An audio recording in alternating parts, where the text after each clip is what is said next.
हिंदुस्तान अखबार मंगलवार 23 जून 2026। एस श्रीनिवासन का लेख है, भाजपा को अब भी छका रहा दक्षिण। भारतीय जनता पार्टी के दक्षिण अभियान में एक नई चुनौती खड़ी हो गई है।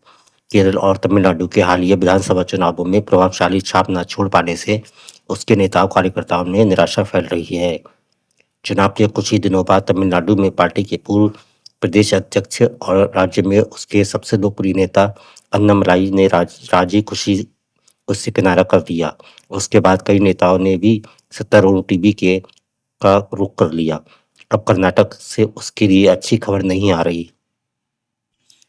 तमिलनाडु और केरल के पैठ बनाना भारतीय जनता पार्टी के लिए वैसे भी मुश्किल हो रहा है, लेकिन कर्नाटक में उसे जिस विरोध का सामना करना पड़ रहा है वह निश्चित रूप से उसके लिए एक झटका है। ऐसा इसलिए क्योंकि कर्नाटक ही एकमात्र दक्षिण राज्य है जहां वह अपनी सरकार बनाने में सफल रही और वह राज्य उसके लिए दक्षिण भारत का प्रवेश द्वार साबित हुआ है। इसी तरह पार्टी के आंध्र प्रदेश और तेलंगाना में भी पैठ बनाने में मुश्किलें हो रही हैं। हालांकि पार्टी धीरे धीरे इन राज्यों में आगे बढ़ रही है, पर कर्नाटक को छोड़कर किसी अन्य सूबे में वह स्थिति को पूरी तरह से अपने पक्ष में करने से बहुत दूर है। ऐसे में कर्नाटक का नया घटनाक्रम उसके लिए चिंता का सबब होना चाहिए। दरअसल दल बदल विलय और इस्तीफे की समस्या अब विपक्षी दलों तक सीमित नहीं है रही। भारतीय जनता पार्टी में भी यह घुस गई है। उत्तर पूर्व और पश्चिम भारत के कई हिस्सों में सबसे पसंदीदा राजनीति पार्टी के तौर पर उभरने का जश्न मना रही है। भाजपा को शायद अब एहसास हो रहा है कि दक्षिण में उसका घर भी खास मजबूत नहीं है। कर्नाटक में उसकी अपनी पार्टी के भीतर भी यह गड़बड़ी फैल चुकी है। देश भर में ऑपरेशन लोटस का सीधा सा अर्थ समझा जाता है विपक्ष के चुने हुए सांसदों विधायकों को साम दंड भेद के जरिए अपनी तरफ मिलाना, मगर दक्षिण के इस राज्य में ऑपरेशन हैट के रूप में एक नई और अप्रत्याशित स्थिति सामने आई है, जहां एक तरफ देश के बाकी हिस्सों में विपक्षी नेताओं का भाजपा में शामिल होना अप्रिय रणनीति का नतीजा होता है, तो वहीं कर्नाटक में कांग्रेस की किस्मत भाजपा और एनडीए के अंदरूनी झगड़ों की वजह से चमकी है। बीते 18 जून को हुए कर्नाटक विधान परिषद के चुनाव में कांग्रेस अपनी सदस्य संख्या के बलबूते 4 सीटें जीतने की क्षमता रखती थी, मगर उसने 5वीं सीट भी आसानी से हासिल कर ली। जाहिर है उसे भाजपा और जनता दल के विधायकों की क्रॉस वोटिंग का फायदा मिला। भाजपा ने अपनी तय 2 सीटें जीत ली, मगर इसके बावजूद उसे एक झटका भी लगा। उसे अपनी पार्टी के विधायकों से 4 वोट कम मिले। जनता दल के लिए तो यह कहीं ज्यादा बड़ा झटका था। उसका एकमात्र उम्मीदवार हार गया और उसे 14 वोट ही मिल पाए, जबकि विधानसभा में इस पार्टी के 18 विधायक हैं। जनता दल ने भाजपा के समर्थन और कांग्रेस विधायकों को क्रॉस वोटिंग के सहारे यह सीट जीतने का सपना देखा, मगर जो हुआ वह बिल्कुल अप्रत्याशित था। भाजपा और जनता दल दोनों पार्टी के विधायकों ने एक दूसरे का समर्थन करने की बजाय कांग्रेस पार्टी को फायदा पहुंचा दिया। जाहिर है कि भाजपा के केंद्रीय आला कमान के राज्य के वरिष्ठ नेताओं को आज दिल्ली तलब किया गया है। कांग्रेस वोटिंग के अलावा कर्नाटक के भाजपा के साथ जो हुआ, उत्तर भारत में विपक्ष के साथ उसने जो किया, उन दोनों की बीच तुलना करने लायक बहुत कम बातें हैं। कर्नाटक में विधान परिषद के चुनाव थे, मध्य प्रदेश और झारखंड के राज्यसभा चुनाव में जो कुछ हुआ, और पश्चिम बंगाल में तृणमूल विधायकवाद संसदीय दल में टूट और उद्धव की शिवसेना में फूट लोगों का ध्यान अधिक खींचा। इन सब में क्रॉस वोटिंग की बात दब गई, क्योंकि केंद्र सरकार को लोकसभा में 2/3 बहुमत के लिए 362 सांसदों की जरूरत है, ताकि वह अपने इरादे वाले कानून पारित करा सके। टूट की शिकार आम आदमी पार्टी, तृणमूल कांग्रेस और उद्धव के नेतृत्व वाली शिवसेना के नेता आरोप लगा रहे हैं कि केंद्रीय जांच एजेंसी के डर और लोग की वजह से ये नेता पार्टी छोड़ रहे हैं। कर्नाटक में जो हुआ वह बिल्कुल अलग मामला था। यहाँ तो ऐसा लगता है कि कांग्रेस को बिना किसी कोशिश के ही एक बड़ा फायदा मिल गया।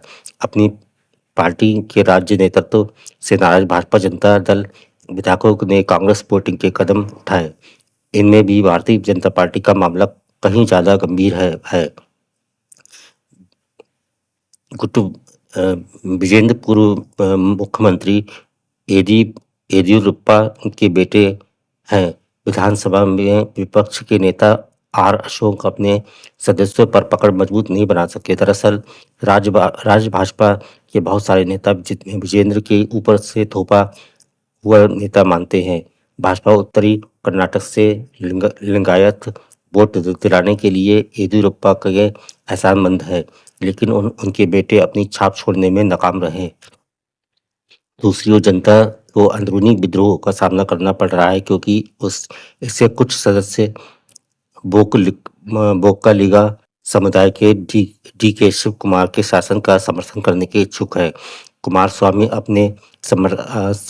अपने समर्थकों में जोश नहीं भर पा रहे हैं। जनता दल के नेता ने सार्वजनिक रूप से अपनी निराशा व्यक्त की है, मगर भाजपा आश्चर्यजनक रूप से शांत है। विजेंद्र को बाहर करने की मांग के बीच हाईकमान ने समीक्षा की बात कही, और मगर भाजपा की दुविधा यह है कि बोक्कालिगा समर्थन अब कांग्रेस के पक्ष में झुकता हुआ दिख रहा है। अगर वह येदियुरप्पा को नाराज करने वाला कोई कदम उठाती है तो उसे लिंगायत वोटों का भी नुकसान होगा। भाजपा के लिए दक्षिण वाकई दुरूह है। अगला लेख है संयम से हो संवाद। अमेरिका ईरान समझौता वार्ता के पहले दौर का आगाज कुछ ज्यादा अच्छा हो सकता था। आज के दौर में अच्छी बातचीत के लिए माहौल भी अच्छा होना चाहिए। सोमवार को जब दोनों देशों के बीच वार्ता शुरू हुई तब बहुत अच्छा माहौल नहीं था, क्योंकि ईरानी दल हॉर्मुज़ पर फिर वार्ता शुरू हुई। तब बहुत अच्छा माहौल नहीं था। बातचीत और अच्छी हो सकती थी अगर अमेरिकी राष्ट्रपति डोनाल्ड ट्रंप का गैर जरूरी बयान न आया होता। यह बात फिर स्पष्ट हुई कि शांति के लिए संयम जरूरी है। अमेरिकी राष्ट्रपति के बयान पर एक कड़ा ऐतराज जताया। एक बार ये तो ऐसा लगा कि बातचीत बीच में ही थम जाएगी। सबको ये जानना चाहिए कि आखिर ट्रंप ने ऐसा क्या कहा था। ट्रंप ने चेतावनी के लहजे में कहा था, ईरान के राष्ट्रपति को अपने बयानों को लेकर सावधान रहना चाहिए। साथ ही ईरान को लेबनान में अपने उच्च वेतनभोगी एजेंटों द्वारा की जा रही गड़बड़ी को तुरंत रोक देना चाहिए। अगर वह ऐसा नहीं करता तो हम ईरान पर फिर से पिछले हफ्ते की तरह बल्कि उससे भी कहीं ज्यादा कड़े प्रहार करेंगे। अमेरिकी राष्ट्रपति अपने इजहार में कभी पीछे नहीं रहते, लेकिन इससे अमन चैन की बहाली में जो परेशानी आती है उस पर अमेरिकी प्रशासन का ध्यान जरूर जाना चाहिए। बोलना और ज्यादा बोलना, गैर जरूरी बोलना, बराबरी करते हुए बोलना या महज चौधराहट दिखाने के लिए बोलना ठीक नहीं है। वैसे सहमति पत्र पर दस्तखत के बाद अमेरिका ने समझौता वार्ता का जो प्रारूप बनाया है उसकी प्रशंसा होनी चाहिए। स्विट्जरलैंड में पहले दौर की उच्च स्तरीय सवाल वार्ता संपन्न हो गई, पर निचले स्तर पर की वार्ता जारी रहेगी। अंतिम समझौते के तक पहुंचने के लिए करीब 2 महीने का समय है, और इस समय का दुरुपयोग दोनों ही पक्षों को मिलकर करना चाहिए। समझौता वार्ता के समय चेतावनी या धमकी की भाषा से परहेज करना चाहिए। ईरान के विदेश मंत्री अब्बास अरागची को भी खास तौर पर ज्यादा समझदारी बरतनी होगी। ईरान एक बदले हुए अमेरिका से बात कर रहा है। यह ट्रंप का दौर है और उन्हें बोलने का या जवाब देने से रोकना मुश्किल है। इन दोनों ट्रंप जिस तरह से इटली के प्रधानमंत्री के साथ बहसबाजी में उलझे हुए हैं, वह भी अमेरिकी कूटनीति को शोभा नहीं देता है। एक दौर रहा जब अमेरिका ने पूरी दुनिया को कूटनीतिक कुशलता का पाठ पढ़ाया। ट्रंप के समय यह धारणा कतई नहीं बननी चाहिए कि अमेरिका को समझौते का हुनर नहीं मालूम है। दूसरी ओर लेबनान और इजराइल को भी संयम बरतने की जरूरत है। हिजबुल्लाह या हमास जैसे उग्र संगठन किसी बनती हुई बातचीत को भी बिगाड़ सकते हैं। दोनों पक्षों को समझ लेना चाहिए, अब वार्ता में लोग अड़चन बनेंगे, उनके प्रति दुनिया में नाराजगी बढ़ेगी। हॉर्मुज़ को सबके लिए खुला देखना चाहती है। इसे बार-बार बाधित करने की ईरानी या अमेरिकी कवायद जायज़ नहीं है।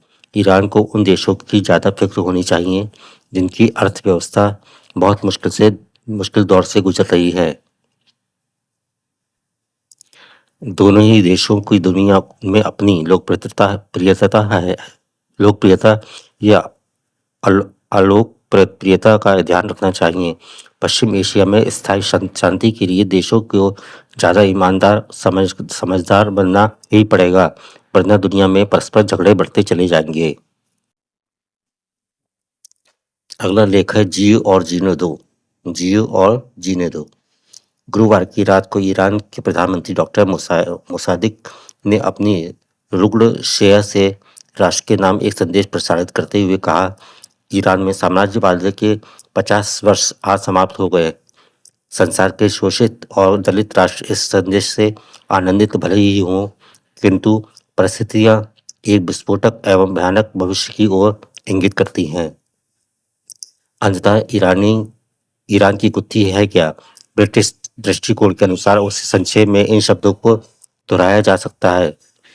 ईरान सरकार ने 1932 में हमारे साथ 60 वर्ष का समझौता किया, जिसके अनुसार हम उसे रॉयल्टी देते हैं।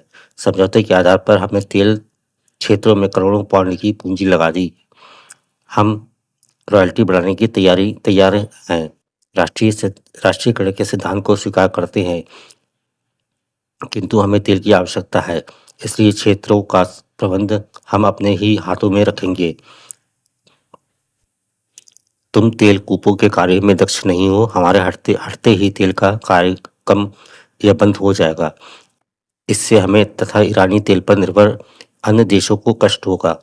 अतएव समझौते के अनुसार हमें 1922 तक रहने दो और इस बीच हमसे अपने कर्मचारी को प्रशिक्षण दिला लो। इससे स्पष्ट है कि कंपनी के ब्रिटिश अधिकारी जिनका कार्य ब्रिटिश सरकार कर रही है, सब त्याग करने को तैयार है, केवल तेल कूपों पर अधिकार छोड़ने को तैयार नहीं है। दूसरी ओर ईरान या सरकार यह तथा ईरानी जनता का दृष्टिकोण यह है कि तुमने 1902 में हमसे 60 वर्ष का इकरार किया और पहले 30 वर्षों में हमारा मनमाना शोषण किया। फलतः 1932 में हमने तुम्हें दी हुई सब रियायतें वापस ले ली। उस समय तुमने हमें प्रभावहीन कर दिया।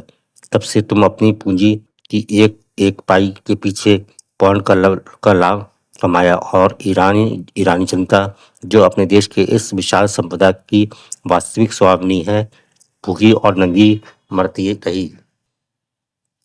अब वह लाभ स्वयं उठाने के लिए खड़ी हो गई है।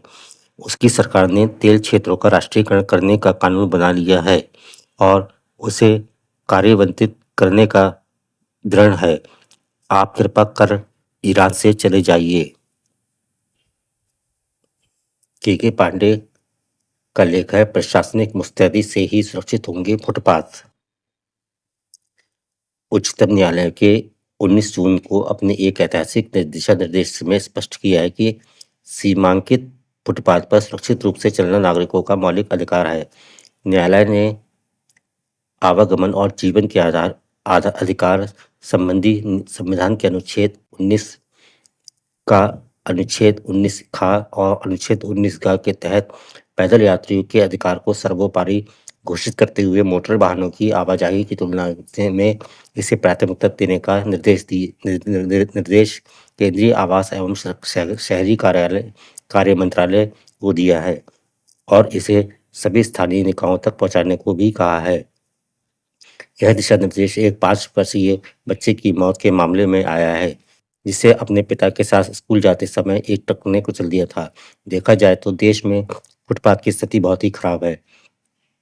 आंकड़ों के अनुसार वर्ष 2023 में सड़क दुर्घटनाओं में 1,72,000 लोगों की मौत हुई थी, जिनमें 35,000 पैदल यात्री थे, यानी हर 5 में एक व्यक्ति पैदल शिकार हुआ। फुटपाथ न होने के दुष्प्रभाव बहुत व्यापक हैं। सड़क पर मिट्टी जमा होती है, वहां से कूड़ा नहीं उठता। गाड़ियों के लिए हम जगह कम बचती है। इसका कारण है कि जिनके मकान हैं वे फुटपाथ कब्जा कर लेते हैं। दूसरे बिजली विभाग जैसी सरकारी एजेंसियों के ट्रांसफार्मर जहाँ-तहाँ फुटपाथ पर ही रखे मिलते हैं। फुटपाथ का पार्किंग, धार्मिक स्थल और स्कूलों द्वारा अतिक्रमण तो है ही, हॉकर और रेहड़ी पटरी वाले भी इस पर कब्जा जमाए बैठे हैं। इन कारणों से सड़क पर चलने वालों को असुविधा होती है। इनमें भी महिलाएं, बच्चे और दिव्यांगजन सबसे अधिक प्रभावित होते हैं। असल में यह पूरा विषय स्थानीय निकायों का है जो राज्य सरकार के अंतर्गत आते हैं। इसके अलावा सड़क परिवहन एवं राजमार्ग मंत्रालय की भूमिका है। इस तरह यह अंतर सरकारी कार्रवाई का विषय बन जाता है। शीर्ष अदालत ने पिछले 7 अक्टूबर को भी एक अन्य मामले में पैदल यात्रियों की सुरक्षा से संबंधित दिशा निर्देश जारी किए थे, जो काफी व्यापक है। इसमें देश के 50 शहरों से यह अपेक्षा की गई थी कि वे इस बारे में कार्य योजना बनाएंगे। उसमें पैदल यात्रियों की समस्या और पैदल चलने के बुनियादी ढांचों जैसे ओवरब्रिज, अंडरपास, क्रॉसिंग आदि के हॉटस्पॉट को चिन्हित करना, प्रमुख स्थलों के बारे में कार्य योजनाओं का बनना शामिल है। इसलिए जब हालिया निर्देश पर कार्रवाई हो तो पिछले साल के निर्देशों में का भी संज्ञान लिया जाना चाहिए। इसके अतिरिक्त उत्पादकता, पर्यावरण, मानव स्वास्थ्य पर दुष्प्रभाव का भी महत्वपूर्ण है। इन सबको ध्यान में रखते हुए सुनियोजित ढंग से कोर्ट के निर्देशों का पालन होना चाहिए। एजेंसियों को देखना चाहिए कि फुटपाथ कहाँ नहीं है। जहाँ नहीं है वहाँ बनाया जाना चाहिए। जहाँ भी अतिक्रमण के शिकार हैं वहाँ उनको खाली कराया जाना चाहिए। दिल्ली जैसे महानगर में जो फ्लाईओवर बने हैं उन पर भी फुटपाथ के लिए जगह आवंटित नहीं है। इससे लोग सड़क पर आते हैं या गाड़ी वाले लोग भी फुटपाथ पर चले जाते हैं और दुर्घटना हो जाती है। हालांकि 1980 के मोटर वाहन कानून की धारा 201 और 210 बी में फुटपाथ पर गाड़ी चलाने पर दंड का प्रावधान है, मगर इसे कोई नहीं मानता और जन जागरूकता उच्च स्तर की है। वहाँ बुनियादी ढांचा मजबूत है, समस्याओं पर काबू पाया गया है। हमारे यहाँ फुटपाथ पर अतिक्रमण को लेकर प्रशासन और नागरिक दोनों स्तरों पर उदासीनता रही है। इसलिए फुटपाथ का सुरक्षा ऑडिट नियमित रूप से होना चाहिए। साथ ही स्टैंडर्ड ऑपरेटिंग बिंदु बनाकर स्थानीय निकाय को लागू करने चाहिए। इस स्थिति से उबरने के लिए लोगों में जागरूकता फैलानी होगी। जब तक जन सहयोग नहीं मिलेगा तब तक हम कितने भी कानून बना ले उनका क्रियान्वयन सफल नहीं हो पाएगा। इससे हमारे राजनेता और अफसर आते हैं, उनकी भी सकारात्मक भूमिका और समझ बहुत जरूरी है। इसके बिना कोई प्रभावी सुधार नहीं हो सकता। श्री श्री आनंद मूर्ति का लेख है, मंजिल तभी जब मन स्थिर। मानव मन अत्यंत चंचल माना जाता है। वह क्षण भर में एक दूसरे विचार तक पहुंच जाता है, एक से दूसरी वस्तु की ओर आकर्षित हो जाता है, कहीं पूरी तरह स्थिर नहीं रह पाता।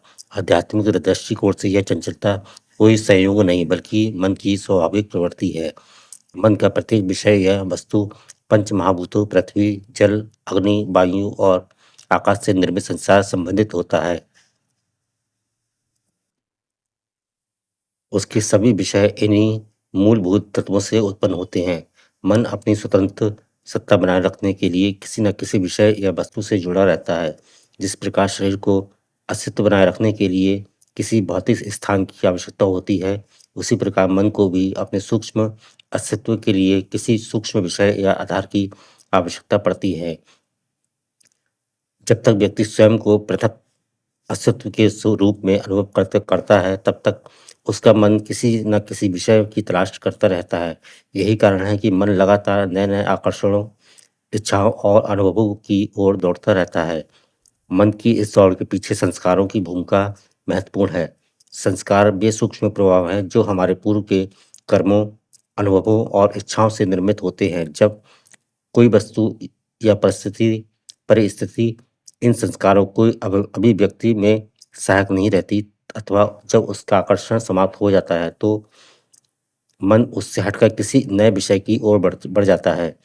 जितनी तीव्र इच्छाएं और आकांक्षाएं होंगी मन उतनी उतनी ही तेजी से एक से दूसरी वस्तु की ओर भागेगा। आधुनिक जीवन में यह प्रवृत्ति और स्पष्ट से दिखाई देती है। जो जो लोग भौतिक उपलब्धियों, मनोरंजन, सामाजिक प्रतिष्ठा और नई नई इच्छाओं के पीछे निरंतर दौड़ते रहते हैं, फिर भी उन्हें स्थायी संतोष नहीं मिल पाता। इसका कारण यह है कि मन का स्वभाव ही परिवर्तनशील विषयों में स्थिर नहीं हो सकता। यदि मन को सभी विषयों से पूरी तरह अलग कर दिया जाए, तब क्या होगा? ऐसे में मन का पृथक अस्तित्व ही समाप्त हो जाएगा। मन वस्तुतः विषयों के सहारे अपने अस्तित्व बनाए रखता है, इसलिए वह निरंतर नए-नए विषय की शरण खोजता रहता है। आध्यात्मिक साधना का उद्देश्य मन को केवल बाहरी विषयों से हटाना नहीं, बल्कि उसे ऐसे परम विषय की ओर उन्मुख करना है जो सीमित ना हो। साधना मन को भ्रष्ट नहीं करती, बस उसकी दिशा बदल देती है। मन क्षणिक वस्तुओं से हटकर शाश्वत सत्य की ओर बढ़ जाता है। आज के सारे लेख कंप्लीट हो गए हैं।